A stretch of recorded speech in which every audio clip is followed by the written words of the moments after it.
Αθανασία, εγώ θα φύγω το βράδυ. Θα μείνεις μόνος σου, δεν υπάρχει πρόβλημα, έτσι? Δεν υπάρχει πρόβλημα. Να σου πω, θα αργήσει πολύ? Όχι, δεν θα αργήσω πολύ. Μήπως να έρθεις μαζί μου? Όχι, δεν θέλω να έρθω.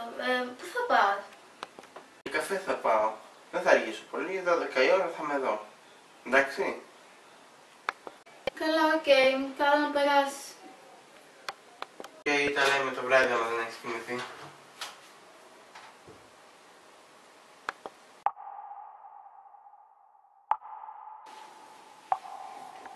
Όχι πάλι τώρα, γιατί έχει αργήσει τόσο πολύ? Ανησυχώ πάρα πολύ. Δεν το σηκώνει.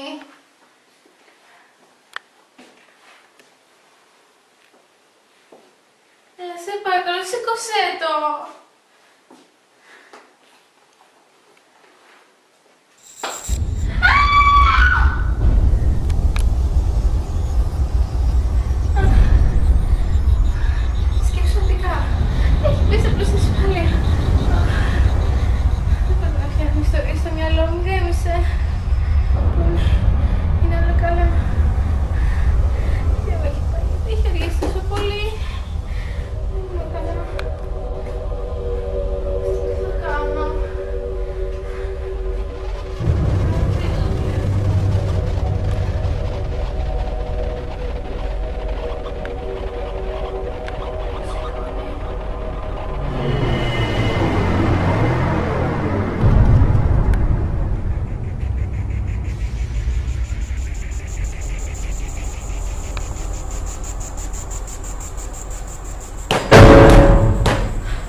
Θασία!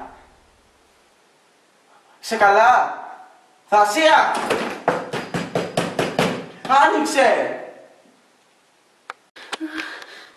Ο Βασίλης πρέπει να είναι αυτός.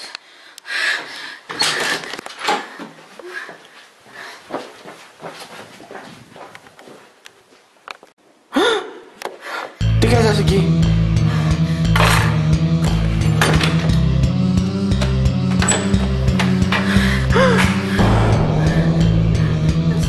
Τι έγινε? Τι έχεις? Τι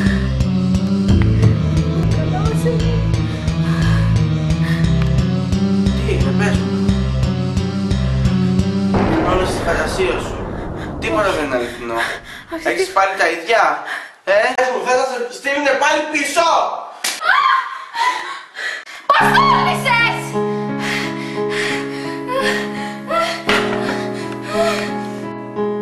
Ηρέμησε. Μην τα κάνεις τα πράγματα χειρότερα από όσο είναι.